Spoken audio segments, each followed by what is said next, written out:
Trigonometry देखो एक काफ़ी इम्पॉर्टेंट चैप्टर है।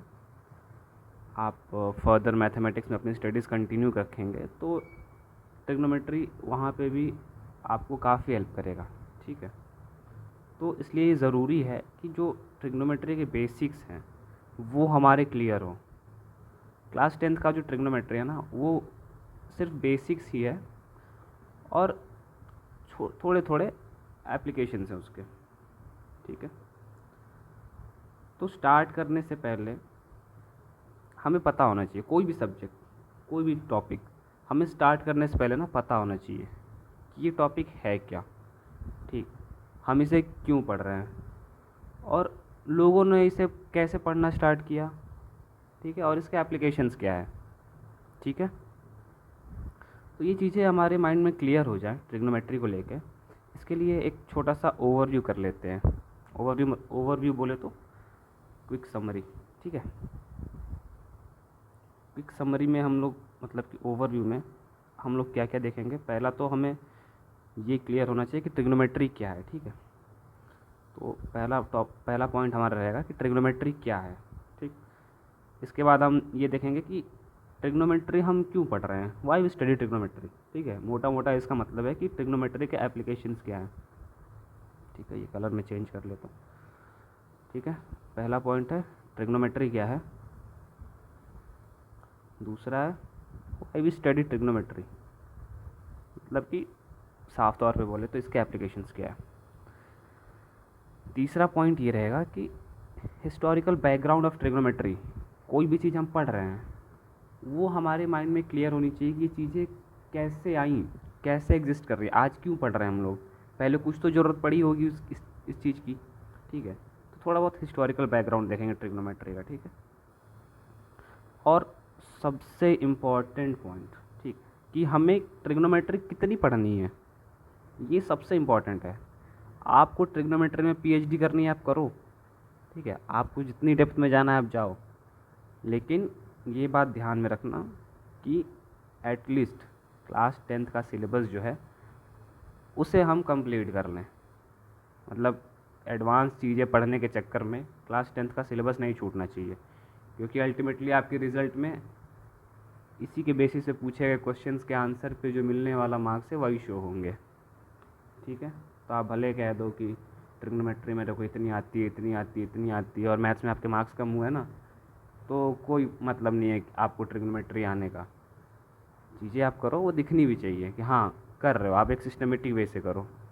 आप क्लास टेंथ का सिलेबस कर लो, उसके बाद आप करते रहो ट्रिग्नोमेट्री। काफ़ी मतलब इजी टॉपिक है ट्रिग्नोमेट्री। इसे टफ हम अपने परसेप्शन में बना लेते हैं कि अरे साइन थीटा क्या है, कॉस थीटा क्या है, टेन थीटा क्या है। ये सब चीज़ें आपके मन में क्वेश्चंस आ रहे होंगे, ये सारे क्वेश्चंस आ रहे होंगे आपके मन में। ये सारे क्वेश्चंस अभी आगे क्लियर हो जाएंगे। एक और इम्पॉर्टेंट बात, ये जहाँ भी मैं 2 स्टार्स लगाऊँ ना ऐसे, वो समझ लेना कि बहुत इम्पॉर्टेंट पॉइंट है, ठीक है। देखो हमें क्या है ना कि पढ़ने को तो हम पढ़ते रह जाएं, पढ़ते रह जाएं, पढ़ते रह जाएं, ठीक है, वो अलग की बात है। लेकिन हमें एक अपना टारगेट सेट करके पढ़ना है कि भाई ये तो इतना तो मुझे आना ही चाहिए, एटलीस्ट मुझे इतना तो आना चाहिए, ठीक है। आप क्लास 10th में हो, क्लास 10th के स्टूडेंट को कितना ट्रिग्नोमेट्री आना चाहिए वो सिलेबस में है, तो कम से कम आप उतना पढ़ो, उसके बाद आप जितना मन उतना पढ़ो, ठीक है। ट्रिग्नोमेट्री को मैं एकदम फन वे में आपको समझाऊंगा कि आपको समझ में आ जाए, ठीक है। तो आते हैं अपने पहले पॉइंट पे, व्हाट इज़ ट्रिग्नोमेट्री। देखो बेसिकली ट्रिग्नोमेट्री को जब हम लोग वर्ड को ही डिवाइड करें ना, तो ये 3 वर्ड से मिलके बना है, tri, gon and third one is metric. Tri means 3, gon means side, and metry means measure. Clearly हमें यहीं से समझ आना चाहिए कि something with 3 sides is there and we are going to measure it, ठीक है। कोई एक पॉलीगन है जिसके 3 साइड्स हैं और उसकी मेज़रमेंट हम कर रहे हैं, उसकी मेज़रमेंट मतलब 3 साइड्स वाले पॉलीगन की मेजरमेंट की देखो, 3 साइड्स वाले पॉलीगन की मेजरमेंट की स्टडी को ट्रिग्नोमेट्री कहते हैं। तो इसमें मेजरमेंट क्या करना है भाई, इसमें एक साइड ए है, बी है और सी है, ए बी सी साइड्स है। और क्या हो सकता है, इसमें एंगल्स हो सकते हैं, एक्स वाई जेड एंगल्स हो सकते हैं। तो इन सब का मेज़रमेंट और आपस का इन सब का रिलेशन, इन्हीं चीज़ों की स्टडी को हम ट्रिग्नोमेट्री कहते हैं। ठीक है, देखो कितना सिंपल सा है। कोई भी एक ट्राइंगल होगा, उसके एंगल्स और उनके साइड्स के बीच का रिलेशन, इस चीज़ की स्टडी को हम ट्रिग्नोमेट्री कहते हैं। ठीक है, तो इस ट्रिग्नोमेट्री वर्ड से जो हमें डेफिनेशन मिलती है वो ये है कि measurement of 3 sides, that is measurement of A polygon with 3 sides. 3 sided polygon क्या होता है, ट्राइंगल होता है। ठीक है, ठीक है, या फिर इसको और सिस्टमेटिक वे में कहें, ट्रिग्नोमेट्री को डिफाइन करें तो वो हो सकता है, trigonometry is the study of relationship between sides and angles of a triangle. क्या होती है फॉर्मल डेफिनेशन ट्रिग्नोमेट्री की, trigonometry is the study of relationship between sides and angles of A triangle. ठीक है, कोई भी एक ट्राइंगल है, उसके एंगल्स और उसी ट्राइंगल के साइड्स के बीच के रिलेशनशिप को हम ट्रिग्नोमेट्री कहते हैं। ठीक है, सॉरी, कोई भी ट्राइंगल है, उसके एंगल्स और उसके साइड्स के बीच के रिलेशन की स्टडी को हम ट्रिग्नोमेट्री कहते हैं। ठीक है, अब आप पूछोगे सर क्या रिलेशन, कैसे रिलेशन, हमें दिख रहा है 3 एंगल है 3 साइड से, तो क्या रिलेशन क्या है इसमें, क्या संबंध है इसमें एंगल्स और साइड्स में। ठीक है, बताता हूँ। देखो, यहाँ पे एक ट्राइंगल है पी क्यू आर, इसमें साइड है ए, मतलब पी क्यू जो है, मैं कलर चेंज कर लेता हूँ थोड़ा, P Q is equal to A, Q R is equal to C and P R is equal to B. ठीक है, एंगल पी क्यू आर मतलब कि ये वाला angle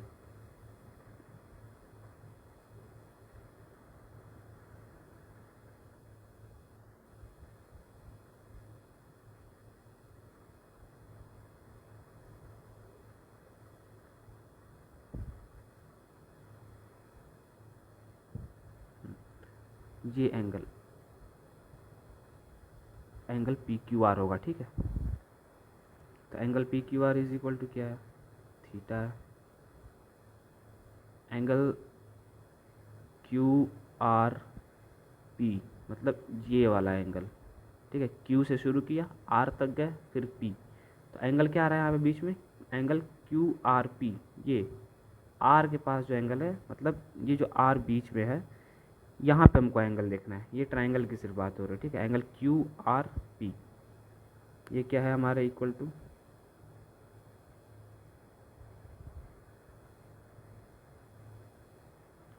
angle Q R P is equal to gamma. ठीक है,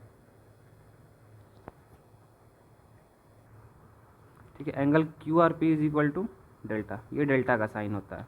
ये मैंने बस एंगल्स को एक डिनोट करने के लिए साइन दे रखा है। ठीक है, similarly angle Q R P is equal to pi, ये आप साइन कुछ भी दे सकते हो, मैंने बस एक अपनी कन्वीनियंस के हिसाब से एंगल्स को डिनोट करने के लिए एक साइन दे रखा है। अब देखो, कोई भी एक ट्राइंगल है ऐसे, और ये एक एंगल है थीटा। अब धीरे धीरे अगर मैं इस थीटा एंगल को डिक्रीज़ करूं तो ये ट्राइंगल कैसा बनता जाएगा,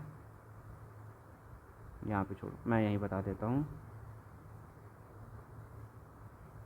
ये अगर मैं धीरे धीरे इस एंगल को डिक्रीज़ कर रहा हूँ, थीटा एंगल को कम कर रहा हूँ, तो ये थोड़ा सा कम करने के बाद ये ट्राइंगल कुछ इस तरह बन जाएगा। ठीक है, समझ आ रहा, मतलब कि ये मैंने थीटा को थीटा डैश तक डिक्रीज़ कर दिया। पहले क्या था, पहले थीटा था, मैंने इसको थोड़ा डिक्रीज़ किया, अब ये क्या बन गया, थीटा डैश बन गया। मतलब कि ये जो थीटा है वो बड़ा है थीटा डैश से, ठीक है। अब ये सिर्फ एक एंगल डिक्रीज़ करने से ट्रायंगल हमारा चेंज हो गया, देख रहे हो, ट्रायंगल चेंज हो गया। मतलब कि जो ये वाली साइड थी ये भी कम हो गई, इसकी वैल्यू कम हो गई। तो हमने चेंज क्या किया, एंगल, और रिज़ल्ट में हमें क्या मिला कि एंगल तो चेंज किया बट साइड्स भी चेंज हुई हैं, ये वाली साइड भी चेंज हुई है, ये भी डिक्रीज़ हुई है, ठीक है। तो यही कि एंगल्स चेंज करने पे साइड्स कैसे चेंज हो रहे हैं, ठीक है। एंगल्स और साइड्स के बीच में क्या रिलेशन है, ये चीज़ें फाइंड करेंगे हम। एंगल और साइड्स के बीच में क्या रिलेशन है, ये चीज़ें देखें, ठीक है। यही सारी चीज़ें पढ़ेंगे कि किसी एक पर्टिकुलर एंगल पे साइड्स का क्या मतलब रेशियो है। मतलब जैसे अगर एक राइट एंगल ट्रायंगल हुआ तो इसमें हमने इस एंगल को थीटा मान लिया, तो ये उस थीटा के अपोजिट परपेंडिकुलर कहते हैं। थीटा के साइड वाले एंगल को जो कि हाइपोटेनस नहीं है तो उसको हम बेस कहते हैं, और ये एक हाइपोटेनस कहते हैं। ये सब तो चीज़ें आगे आएंगी। तो ये एक थीटा के रेस्पेक्ट में क्या रेशियो होता है साइड्स का, ये सारी चीज़ें हम पढ़ेंगे। ये खैर ये सारी चीज़ें हटा देता हूँ, ये सारी चीज़ें मैं आगे बताऊँगा आपको, ठीक है। हम अभी बस एक ओवरव्यू ले रहे हैं चैप्टर का, ठीक है। ये क्लियर है, ट्रिग्नोमेट्री क्या है,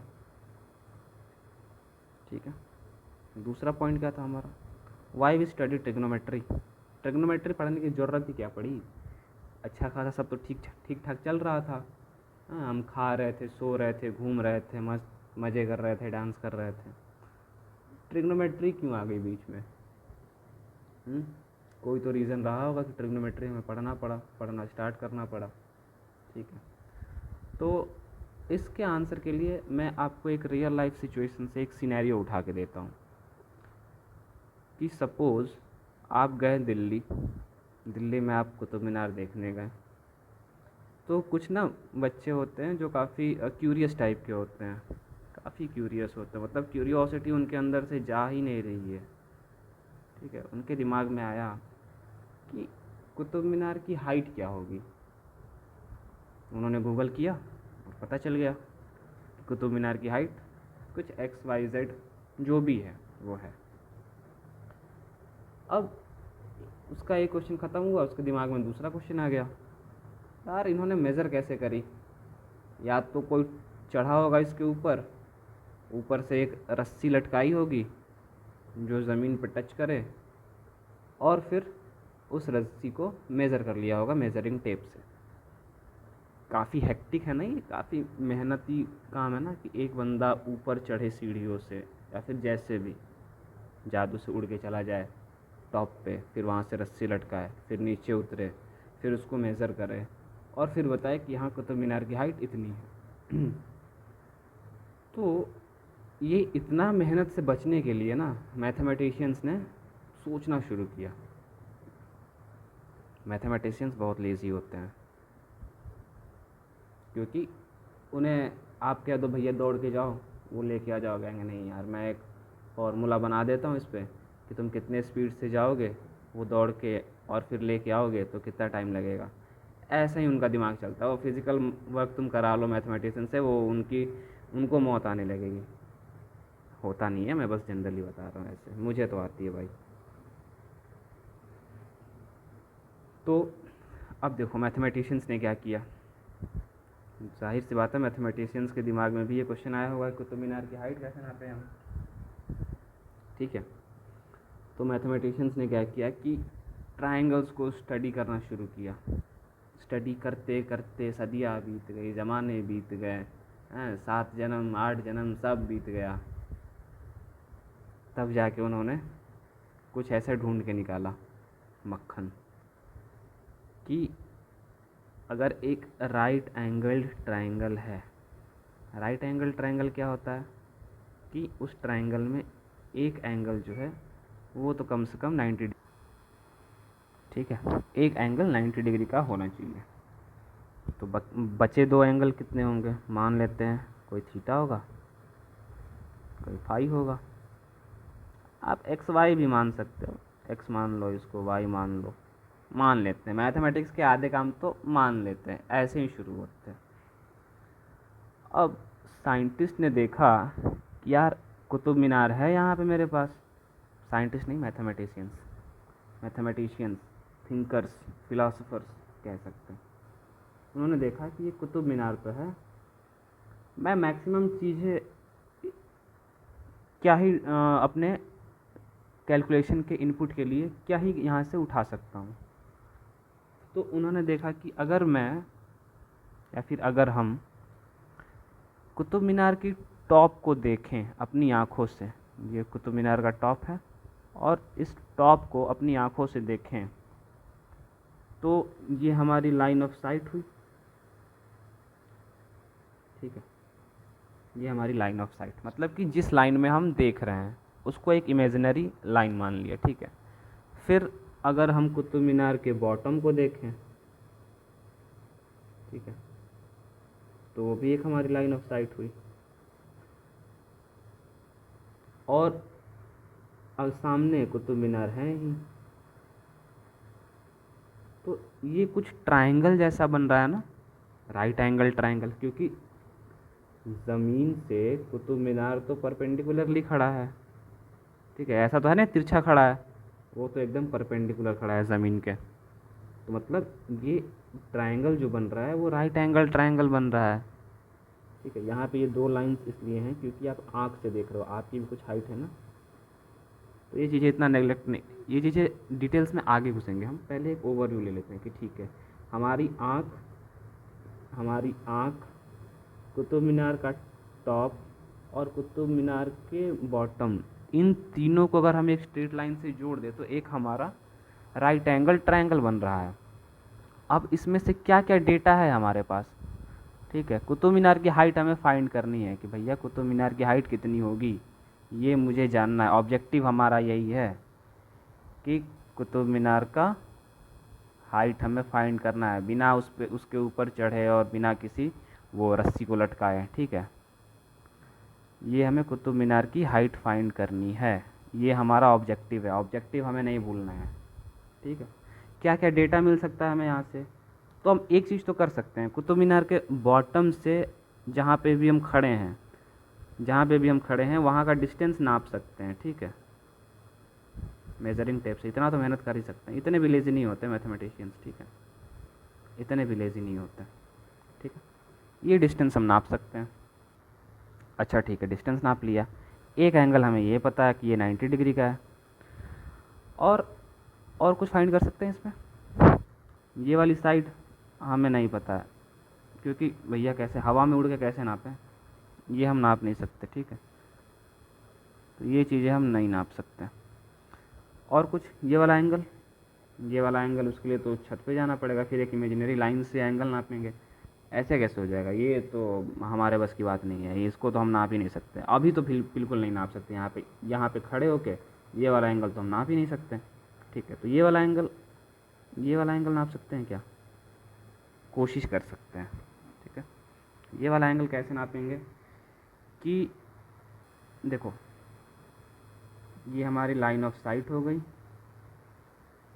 ठीक है, हम यहाँ से ऊपर देख रहे हैं, ये कुतुब मीनार का टॉप हो गया, और हम यहाँ पे खड़े होके देख रहे हैं इसके टॉप को, तो अपने गर्दन को हमने ऊपर किया, तब जाके हमने टॉप को देखा, तो हमने गर्दन कितने डिग्री ऊपर किया, ये तो हम नाप ही सकते हैं। ऐसी अगर कोई डिवाइस हो, पता चल जाए कि हमने कितना ऊपर देखा, तो हम ये वाला एंगल तो नाप सकते हैं, मतलब कि ये वाला थीटा, इस फिगर में ये वाला जो थीटा है, इसको तो हम नाप सकते हैं, इसकी कोई तो वैल्यू हम डेफिनेट वैल्यू निकाल सकते हैं, ठीक है। कैसे निकालेंगे वो मैं वीडियो के लास्ट में बताऊंगा, ठीक है।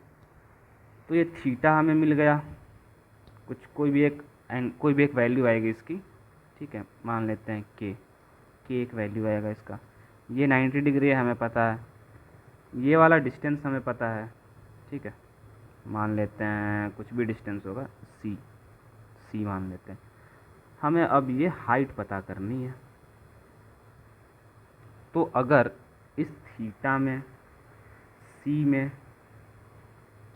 और एच में कोई रिलेशन हमें मिल जाए और हमें पता हो कि एच और सी का रेशियो क्या होता है, या फिर कुछ ऐसा पता हो, या फिर कोई ऐसा कंडीशन हो जब हमें पता हो कि अगर थीटा कोई भी एक पर्टिकुलर वैल्यू लेगा तब एच और सी का रेशियो क्या होगा, तो हम पता कर सकते हैं। जैसे मान लो मैं कहूँ कि एच और सी का रेशियो 1/2 होगा, ठीक, जब थीटा किसी एक पर्टिकुलर एंगल पे हो, मान लेते हैं अल्फ़ा।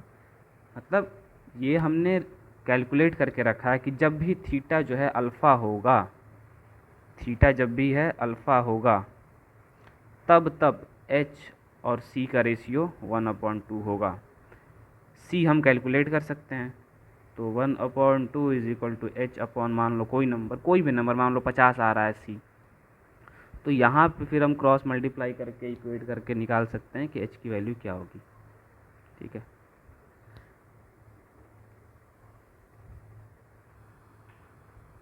ठीक है, तो इस रेशियो से अगर हम इसको फर्दर सॉल्व करें, क्रॉस मल्टीप्लाई करेंगे, तो H is equal to 50/2, that implies H is equal to 25। ये मैं बस एक तरीका बता रहा हूँ, ठीक है। मैं ये नहीं कह रहा कि इसकी हाइट 25 यूनिट्स है, जो भी है, मैं बस आपको एक तरीका बता रहा हूँ, ठीक है। ये सारी चीज़ें हम पढ़ेंगे आगे, 10th में ही पढ़ेंगे।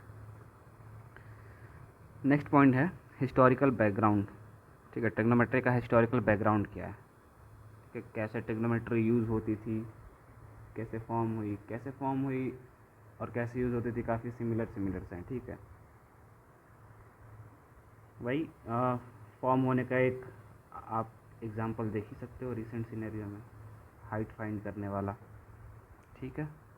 ऐसी कुछ सिचुएशंस रही होंगी हिस्ट्री में भी जिनसे ट्रिग्नोमेट्री का वो आविष्कार हुआ, ठीक है। आविष्कार मतलब कि ट्रिग्नोमेट्री स्टार्ट हुई यहाँ से। तो जैसा कि मैंने बताया ही था, ट्रिग्नोमेट्री 3 वर्ड से मिलकर बनी है, tri, gon and metry. Tri means 3, gon means side and metry means measure. So trigonometry is measurement of 3 sides of a polygon, ठीक है।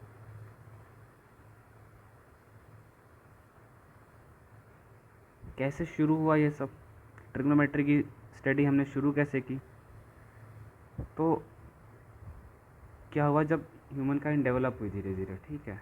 Advancement of human kind and development in architecture and research fields led to development of different mathematical theories and trigonometry is also one of them, ठीक है। जैसे जैसे human kind, जैसे जैसे हमारा विकास हुआ, ठीक है, हमारी डेवलपमेंट हुई, ह्यूमन रेस जैसे जैसे आगे बढ़ी, ठीक है, डेवलप करती गई, तो डिफरेंट आर्किटेक्चर्स और रिसर्च फील्ड्स में एक्सपेरिमेंट्स हुए, ठीक है। डेवलपमेंट फील्ड में भी रिसर्च हुए कि अब जैसे पिरामिड्स को ले लो, इजिप्शियंस ने पिरामिड्स बनाने के लिए ट्रिग्नोमेट्री का यूज़ किया, ठीक है। एस्ट्रोनॉमर्स ने प्लैनेट्स के बीच का डिस्टेंस फाइंड करने के लिए ट्रिग्नोमेट्री का यूज़ किया। ये सारी चीज़ें आप एडवांस लेवल पे जाके पढ़ोगे, ठीक है, कि एस्ट्रोनॉमर्स कैसे कैलकुलेट करते हैं डिस्टेंस, ठीक है, कैसे कैलकुलेट करते हैं डिस्टेंस दो स्टार्स के बीच का, दो प्लैनेट्स के बीच का, अर्थ से स्टार्स के बीच का डिस्टेंस कैसे कैलकुलेट करते थे एस्ट्रोनॉमर्स। अभी भी, अब तो मॉडर्न टेक्नोलॉजीज़ है, काफ़ी एफिशिएंटली और काफ़ी एक्यूरेटली अब हो जाती है, लेकिन पहले बेसिक ट्रिग्नोमेट्री यूज़ करके एस्ट्रोनॉमर्स कैलकुलेट करते थे, ठीक है। तो ऐसे ही धीरे धीरे करते करते ट्रिग्नोमेट्री इवॉल्व होती गई और हम धीरे धीरे चीज़ें नई ऐड करते गए, ट्रिग्नोमेट्री में पढ़ते गए। बस यही है, काफ़ी सिंपल सा इतिहास है इसका, बहुत डायनेमिक इसका बैकग्राउंड नहीं है, ठीक है।